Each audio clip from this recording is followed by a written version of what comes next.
Our top focus, the Me Too movement that has shocked India with one account after the other as high-profile names have been tumbling out with each passing day. The focus seems to have shifted now from Bollywood to newsrooms, with a few journalists openly calling out junior Foreign Minister M.J. Akbar for alleged inappropriate behavior and harassment when he was an editor of a leading daily. Mr. Akbar now finds himself under the scanner. It's our top story tonight.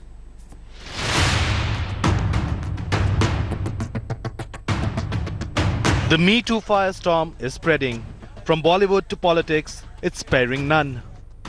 Days after the fire was lit by a Bollywood actor in India, a union minister is now on the radar. And at least 3 women have accused former journalist and current junior minister for foreign affairs M.J. Akbar of harassment. They allege that Akbar would invite female colleagues to his hotel room as part of job interviews. They claim he offered them drinks and behaved inappropriately. One of the journalists has also alleged that the former editor tried to forcibly kiss her in a Mumbai hotel. Akbar was first named in a tweet by journalist Priya Ramani. In her article, Ramani describes how a job interview went. The allegations have put the BJP in a fix. The Women and Child Development Minister Maneka Gandhi has assured strict action, even if those named are powerful people. Investigation तो ज़रूर होना चाहिए. बहुत जो मर्द होते हैं positions of power में, वो अक्सर करते हैं. अब जब औरतों के मुंह खुलने लगे हैं, we should take the allegations very seriously. Foreign Affairs Minister Sushma Swaraj, however, was evasive when asked about the harassment charges leveled against a junior minister. Ma'am, there are serious allegations leveled against Mr. M.J. Akbar. These are sexual harassment allegations. You're a woman minister in charge. Yes, ma'am. Will there at least be an internal probe, man? Will there be a probe, man, on the allegations? The Me Too movement has caught India's political class by surprise. The silence of all parties is indicative of the fear within political circles that name and shame movement could expose more skeletons in the coming days. Bureau Report, India Today.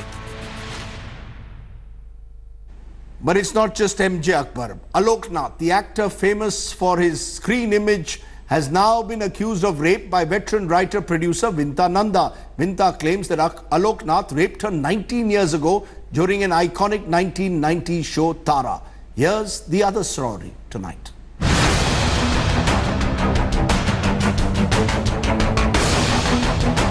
The avalanche of shame continues, and the Me Too firestorm won't be silenced or stopped. And now, the latest shocker lands on the head of a man with the most carefully crafted sanskari image.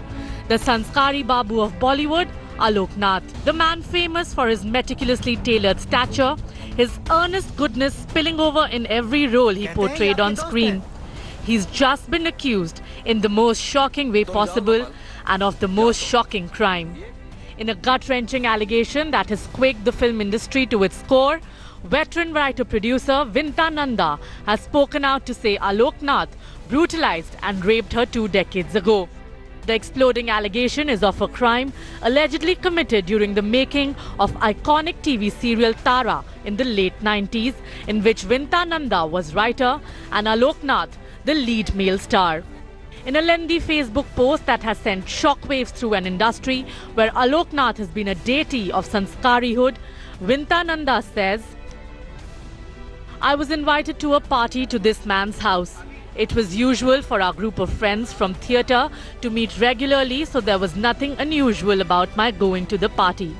As the evening flowed, my drinks were mixed and I began to feel strange. Then at around 2 a.m. I left his house. I started to walk home on the empty streets, although the distance to my own house was long. Describing in terrifying detail, Vinta Nanda goes on to describe the horror that awaited her as she attempted to get home. Midway, I was accosted by this man who was driving his own car, and he asked me to sit in it and said he would drop me home. I trusted him and sat in his car. I can remember more liquor being poured into my mouth, and I remember being violated endlessly. When I woke up the next afternoon, I was in pain. I hadn't just been raped. I was taken to my own house and had been brutalized. I couldn't get up from my bed. The shocking account of sexual assault by Vinta also includes an allegation that Alok Nath harassed the title star of the show, Navneet Nishan. My lead female actor was being harassed by him. He would mess with her on the sets and everyone would be silent. He continued to drink till he was called for the shoot. When the moment came and the camera rolled, he felt up our female lead and very viciously. My lead actress slapped him. तारा के साथ मेरे कम से कम 5 और serial air पे थे। उस सब को ओवरनाइट ख़त्म कर दिया गया था। तो मैं इन एनी केस कम्प्लीटली टूट चुकी थी उस टाइम पे। तो उस टाइम पे जब मुझे ऐसा हुआ था, I still remember very clearly, I was totally broken and I spoke to a few friends and they all said forget it. Alok Nath, who had a career resurgence in the last few years after becoming an internet meme for his sanskari stature, spoke to India Today. आप जानते हैं विंता नंदा नामक किसी महिला को? बहुत अच्छी तरह से। तो उन्होंने जो ये आरोप लगाए हैं उस पर आपका क्या कहना है?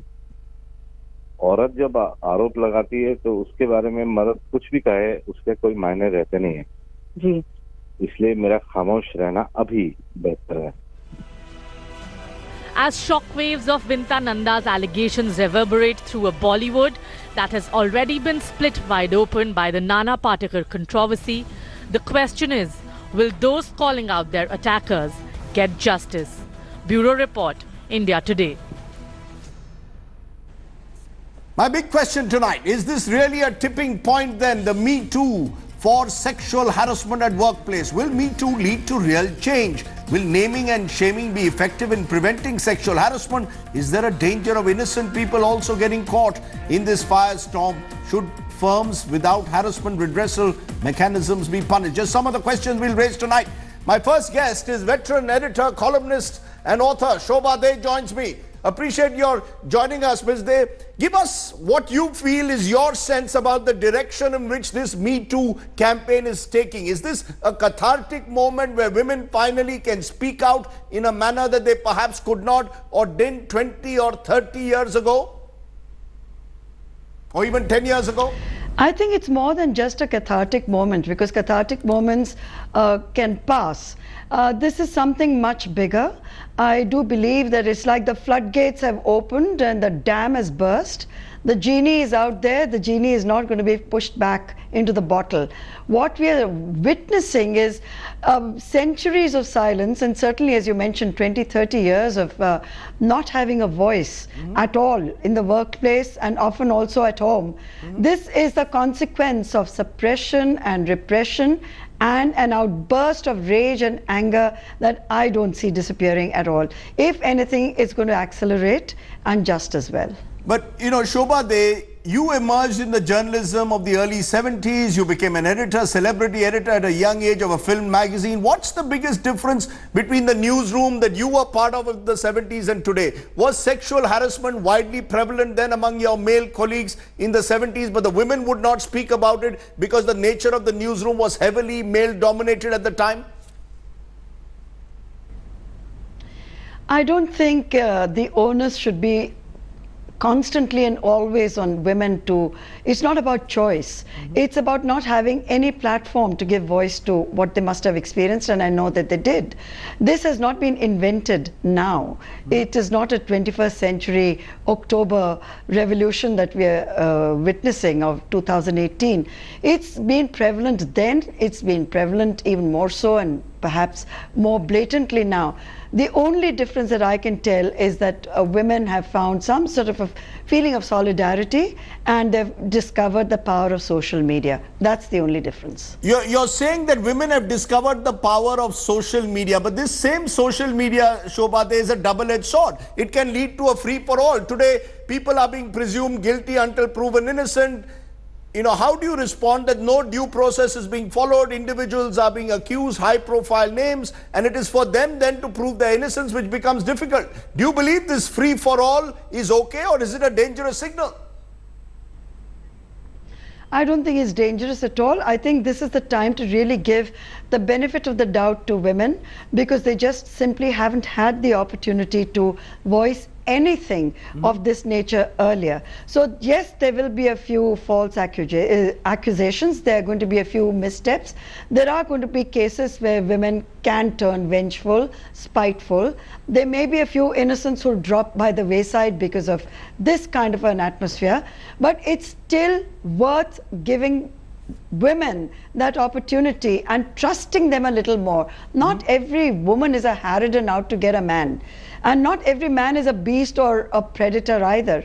So yes, there are going to be cases, and there are going to be a few innocents who are going to get very badly hurt, perhaps forever.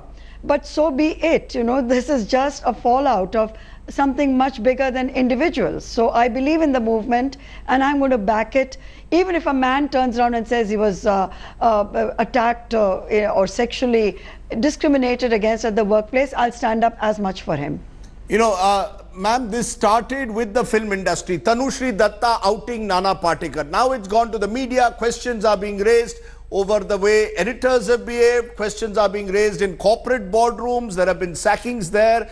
Do you believe this could be much wider than anyone could believe initially, and that while we are focusing principally at the moment on the film and media industry, but in every workplace there's an asymmetry of power where men continue to call the shots? Well, that has been in existence all along. It's the asymmetry that you refer to. I would like to see this movement in fact include many more fields, and is going to. I'd like to see it start with the politicians who have the worst record of sexual harassment in India and perhaps in the world. So let's start naming a few names right now, and let's not be afraid of talking to power, and let's not be afraid of talking to authority. I'm sure there are a lot of very jittery and very nervous politicians out there. But yes, media responsible and responsive to what's going on, and Bollywood, which has always been a cesspool of the worst kind of sexual targeting. So it's something that has drawn attention to harassment per se at the workplace across the board. We shouldn't try and give categories to it, nor should we try and categorize abuse as this being less abusive than something else. It's for the person who's a victim to decide what level of abuse he or she can deal with, or has dealt with, or has put up with, and now wants to redress. But you know, Shobhaa, you're saying name and shame. Name and shame, some would say, even if the incident took place 10 or 20 years ago. For example, MJ Akbar's case, journalists are coming up and saying what happened to them 20 years ago. Alok Nath's case, again, accusations are being made what happened 20 years ago. Are you saying that it doesn't matter, irrespective of when it happened, that they have the right now to speak out? Or do you believe that the time lag, in a sense, reduces the nature of the accusation? You believe very clearly we should name and shame, irrespective of the fact that it happened all those years ago. You know, there's something called right and wrong. If something did take place, whether it's with MJ Akbar or anybody else, whether it was 10 years or 20 years ago, is irrelevant. Did it actually happen? And can it be established beyond doubt that it did happen? In which case, abuse doesn't come with an expiry date. It's not a carton of milk or a toothpaste or a cake or a pastry. So abuse is abuse. And if somebody has been at the receiving end of it and speaks up, we must not dilute the issue by talking about it being invalid because it's so many decades later. If it happened then, and the person has every right to speak about it now or even 10 years from now. But Shobhaa, do you think really anything will change? Many will say, whatever, this is just an elite uprising. Small town India, maybe even Hindi newsrooms are perhaps still impervious to what the change that's taking place. Is this a battle being fought between elites at the moment? Or do you believe this is a battle that will eventually mean that every woman in any workplace across this country will finally get her rights? Is this battle going to be fought at every level? I think perhaps the right way to look at it is that the elite who do have voices and they do have platforms are the ones who are leading this battle. Let's not convert it into a class issue, because it's much bigger than that. Whoever has been the target of assault has got to pay for that. pay for it. I mean, the perpetrator has to pay for it, and it will have a trickle-down effect. About that, I have no doubt at all. What has started is too big for it to be restricted to the cities or to just media or just to Bollywood. Corporate India is equally guilty. Politicians are terribly guilty, very guilty. And small town victims today finally can speak up because they're deriving courage and encouragement from women and men perhaps in the cities who are doing so boldly and courageously. So let's not devalue any of it.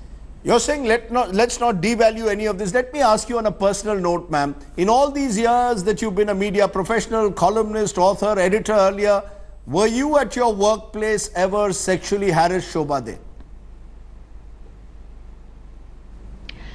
I'll answer that with my hand on my heart and very truthfully that I have not. Sorry? But that does not make it any better for all the women who have. And I have complete and total empathy for every single woman who has. So I don't need to come out with a sob story in order to make it better for someone else.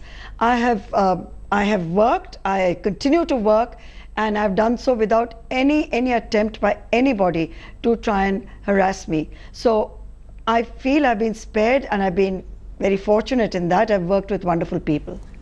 So you have no Me Too moment really, Shobhaa, to share with us, but you've shared your thoughts. Appreciate your joining me on the news today. Let's widen the debate then. Joining me now, Anuja Chauhan, author and screenwriter. I'm also joined by Sandhya Menon, journalist, Aarti Chaudhary, diversity and inclusion consultant, external member of several such investigation committees on sexual harassment. Naman Pugalia, CEO at Fourth Lion, is also joining me. I appreciate all of you joining us. I want to come to you, Sandhya, first, since you are one of the journalists who's come out in the open, named people, filed complaints. What was the tipping point for you that 10 years after some of these incidents happened, you chose to go public? Was it what Tanushri Datta did, or was this something that you decided to do on your own volition?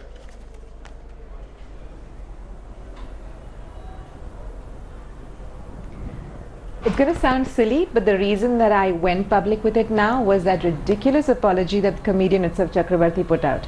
It was plain and clear testimony that if that's an example of how men think of young women today, that they don't see women as human beings. It just completely tipped me over. I was angry looking at that. And also the incident that went on with Anu Bhuyan, who talked about a journalist who harassed her.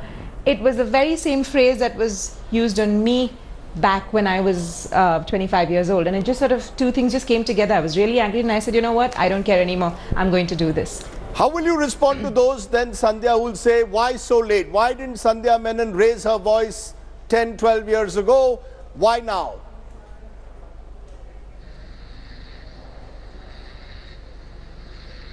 The easy way out for me, Rajdeep, is to say, I won't dignify that question with an answer because there are several reasons and it's out there why women do not complain.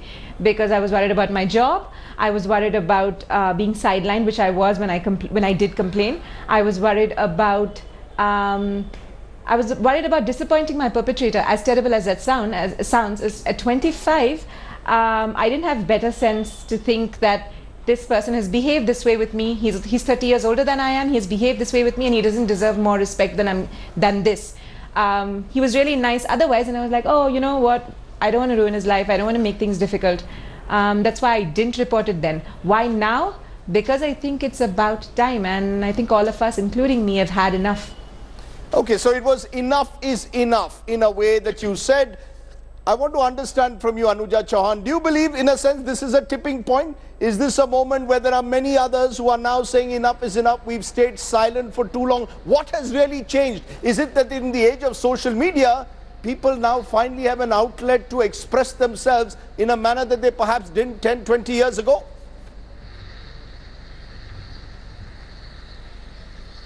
Well, I certainly hope so. I'm optimistic enough to hope that this is not a blip and that this is really something whose time has come. And I think that the anger that these women have is even more dangerous because it is old and it is cold and it is very calm and there's nothing shrill about it. And that's why I'm very hopeful that this is really the beginning of something very required. So what changed? What do you think, Anuja, has changed? What do you think has actually changed? I think it's a few things that are going on there. One is like Sandhya says, it's just that people don't seem to learn. There seems to be no lessons learned. If you look at Utsav's so-called apology, it is just like a whole self-justification, self-pitying kind of rant that he goes on. Everybody clearly seems to think that this is, sorry, bol do theek ho jayega kind of thing. And it's not that. And I think that's what women are very angry about. And also the whole sense of so much, men are being given so much context, so much time to explain what went wrong. There is so much leeway and understanding when it comes to their point of the story. And when it's a woman's story, nobody understands anything. You're just instantly judged like this and dismissed like that. And I think that's really unfair. And all these little unfairnesses are playing on us, and it's happening around the world. And I think, maybe social media is also a little bit of a trigger to it. And you know that when you speak up, there are a million people hearing, there are sisters online, and everybody is there to hear you. So I think that's part of it as well. Aarti Chaudhary, what does this say in a way about our systems that you had the Vishaka judgment several years ago, which set guidelines for sexual harassment in the workplace and the system that had to be adopted to address complaints, and yet in a strange way it's taken a Tanushri Datta to come out against Nana Patekar, and then all these women now coming out on social media for suddenly people to wake up and break the silence and denial. What does it say about our workplaces?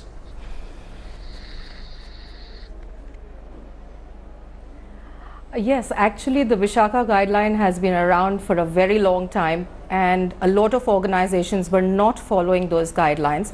So I think the first inflection point came in 2013 when the act really came out, and slowly and steadily the number of complaints started going up.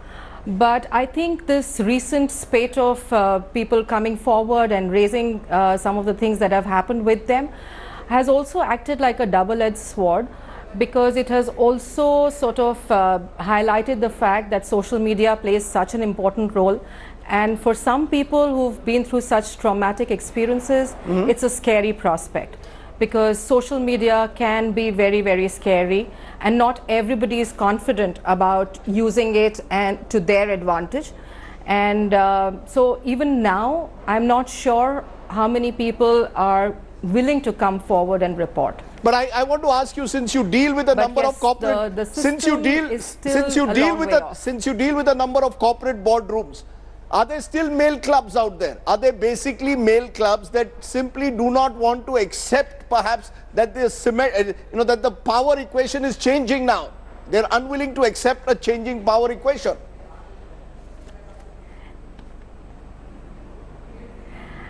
Yes and no.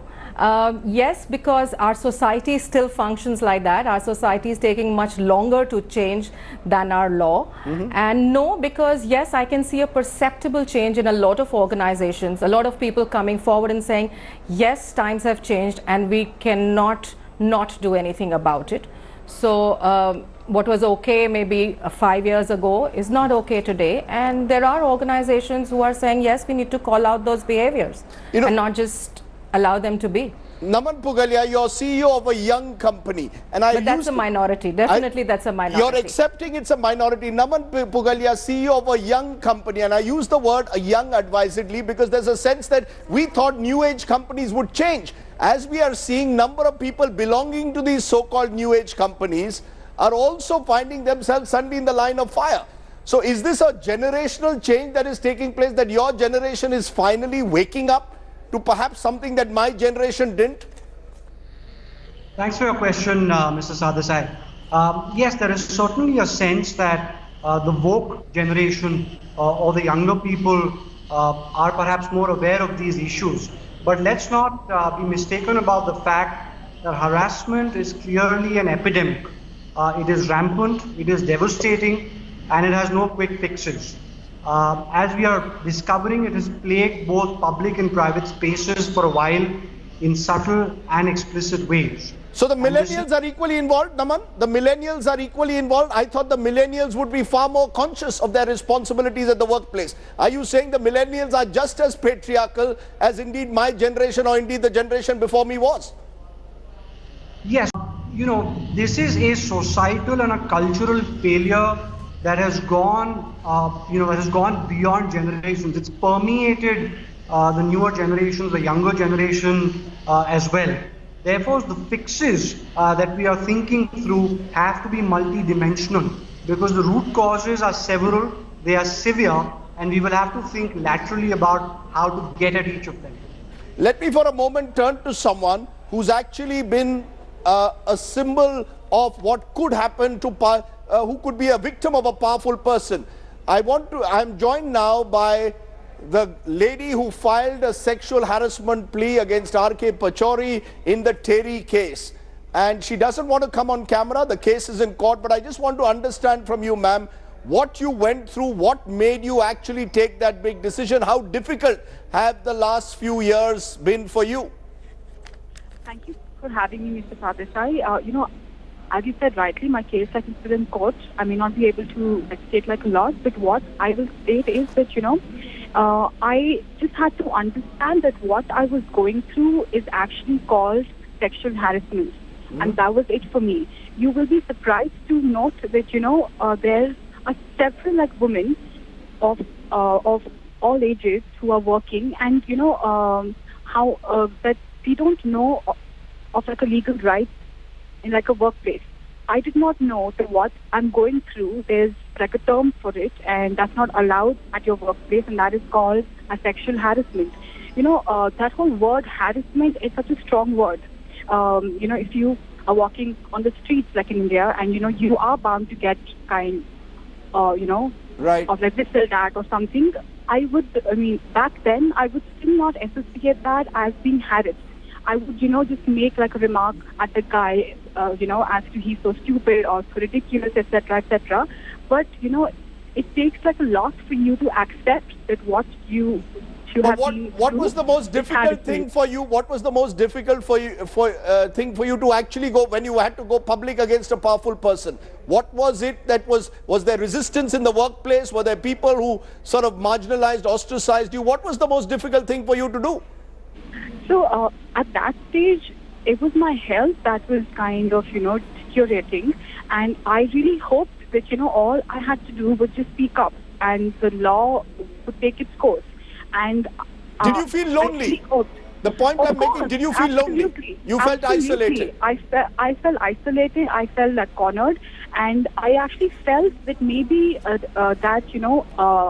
so I used to read a lot on Google, and I felt that maybe that if I go and speak up out and loud, that the organization will do as to what is right, because now there is that whole law that kind of exists at the workplace, and I was I never expected for Terry not to do what they were supposed to do. So that took a toll on me completely. So it was the isolation in a sense that took a toll on you. Let me therefore turn to you, Sandhya Menon, today, because now we are seeing lots of journalists in particular coming out in newsrooms. It's of course not confined necessarily to newsrooms, but do you believe as a result of what's happened in the last 1 week, many more women will now feel the strength to come out and speak out in a manner that perhaps they were hesitant a few years ago?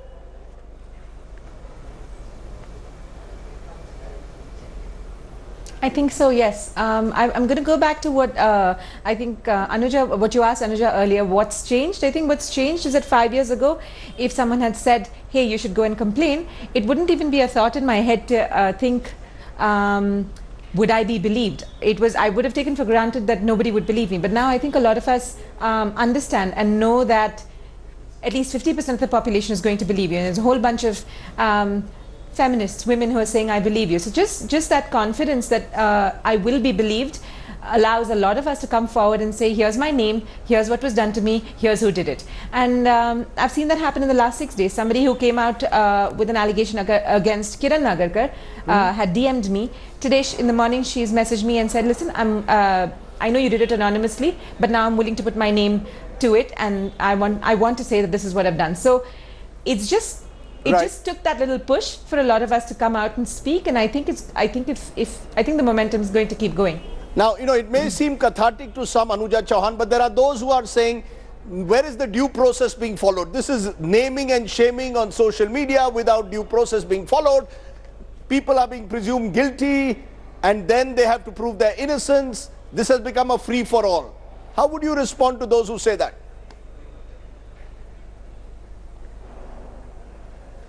I don't have a lot of sympathy for those people, frankly, because what I find is that, you know, if you take it as boys' clubs versus finally we seem to be getting, as Sandhya saying, some kind of a girls' club that seems to be standing up. I think that the boys in the boys' club, their reputations are very resilient and they bounce back with a vengeance. Look at Brett Kavanaugh now, he's in the Supreme Court and his accuser is very much the person who's taken the maximum bruising in that whole calling out.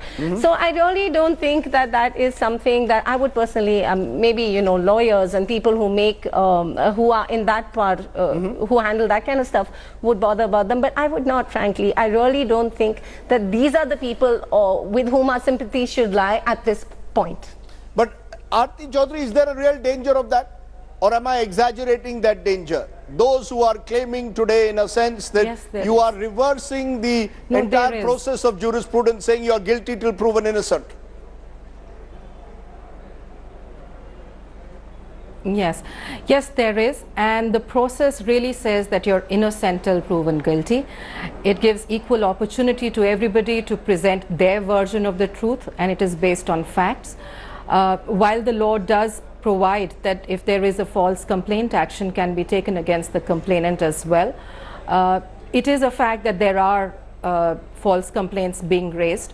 And I would also like to add the other aspect of coming out is also that post raising the complaint, post it has been addressed, the rehabilitation or carrying on with life, I think that is the most important aspect.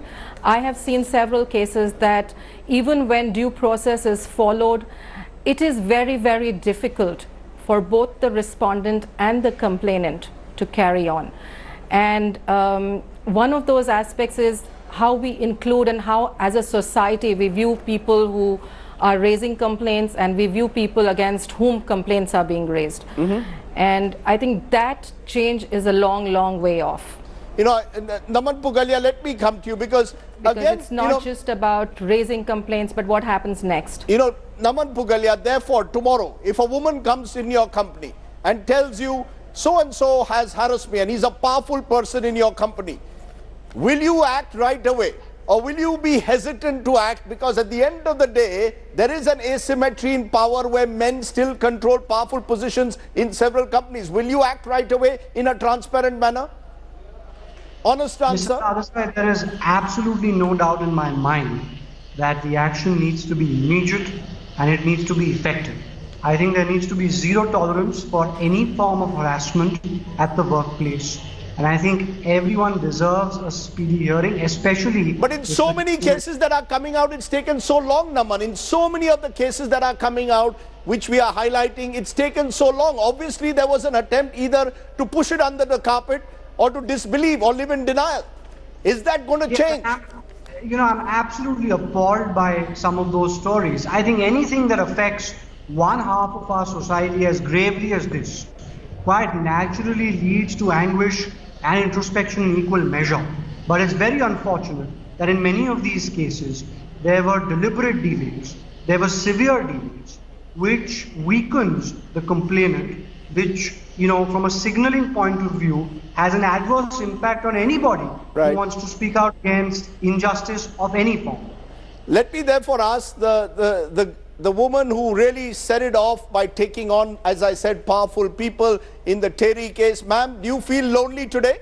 Or do you feel when you are hearing these women speak out on social media, on television channels, do you feel less lonely today than you did a couple of years ago?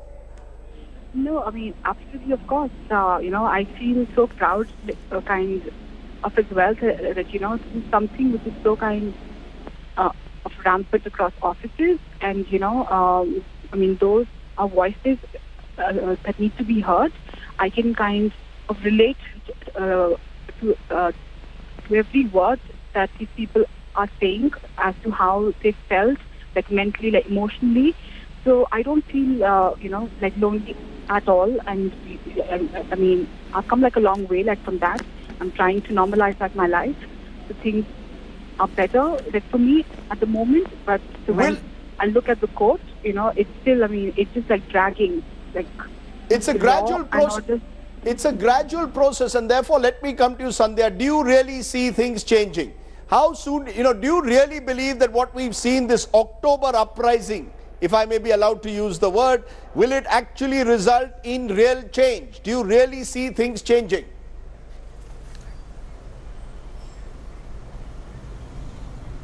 I think yes. I'm not saying there'll be 100% turnaround. I don't think we'll have all our demands met as abuse survivors or as people who have been harassed. I don't think all of that will come through, but I'm already seeing media houses really being reflective, pulling their socks up and saying, you know what, we've got to do things differently. I'm also seeing men saying, now it's going to be difficult to ask a woman out to for a drink, to a date. Well, good.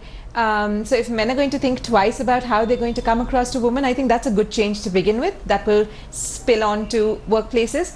And I think the way media houses, I don't know about the others, but I think the way newspapers and media houses have responded to this, not just with fear, but with actual dejection and shame, wondering how, if we are good guys, right, if some of us are good guys, why is this happening? Why haven't they come to us and told us? That's a really good question. Why have these women gone on Twitter and talked about what happened, and not to us if we are the good guys and if we've got systems in place? That's a great question to reflect on, and I'm hopeful that things will change for the better. I'm not saying 100% change, but I think a good deal is going to change. I've just got a minute. Anuja Chauhan, do you see advertising industry? You were once part of it. The film industry, do you see these so-called high-profile industries really changing? Will they really change as a result? Will there be some fear in those spaces about the way in which that relationship has worked at the workplace? I think it's up to us really, as an audience, as consumers of media, as somebody who watches the stuff that you guys in the media put out. We need to make sure that we're outraged enough to make it count in a way that it affects what people are doing in the film industry and what people are doing in advertising. Because essentially these are very shallow and frightened fields, and they will, if it starts hurting financially, then they will listen. So I think as people who watch and who have an outrage as normal Indian citizens, we have to make sure that we continue to be outraged and we make it very clear that this is an important issue for us, send that message out to our government and generally, and then you could see a much happier ending to this than very quickly, might otherwise happen. Aarti, do you see it changing? Do you really see things changing in corporate boardrooms come tomorrow morning? Very much. Very much so. The initial knee-jerk reaction may have been fear, but I see in the long term mindfulness and more sensitivity and respect coming in. Certainly there is already a perceptible change. Okay, well, on that positive note, we hope that there will be change. Change is in the air. It's a new season. This is the October uprising. Not so much a Me Too movement, but our own Indian October uprising. Thank you all very much for joining me on my talking point. Let's then raise my take now. The Indian version of the Me Too campaign has shaken the silence and the mood of denial that has encircled workspaces for much too long when it comes to sexual harassment. To that extent, the naming and shaming is cathartic, since it could go some way in redressing the gender imbalance at workplaces that has traditionally pushed the woman on the defensive. There is a danger, though, in the frenzied name-calling on social media, leading in some instances to the rights of the accused being violated, which is why due process must be followed in investigating the claims made before presuming someone as guilty. But let not the dangers of a free-for-all detract from the big picture. Truth is, for much too long, many workspaces have been male-only clubs with an asymmetry in the power equation that has prevented women from speaking out. Then be it Bollywood, corporate boardrooms, or indeed newsrooms, women have often been at the receiving end. The challenge is for every workplace to follow a transparent and rigorous process in ensuring that complaints are dealt with in a manner that inspires confidence among women employees. Anyone found guilty must be punished as provided in the law. And while we focus on high-profile cases, don't forget what women in more remote corners of the country have to often endure with very little protection. We need to change the rules of engagement. New India cannot live by the rules of old patriarchy any longer. Thanks for watching the video. For more such news and updates, please like, share and subscribe to India Today. Also check out our other great videos from our channel. We know you will love to.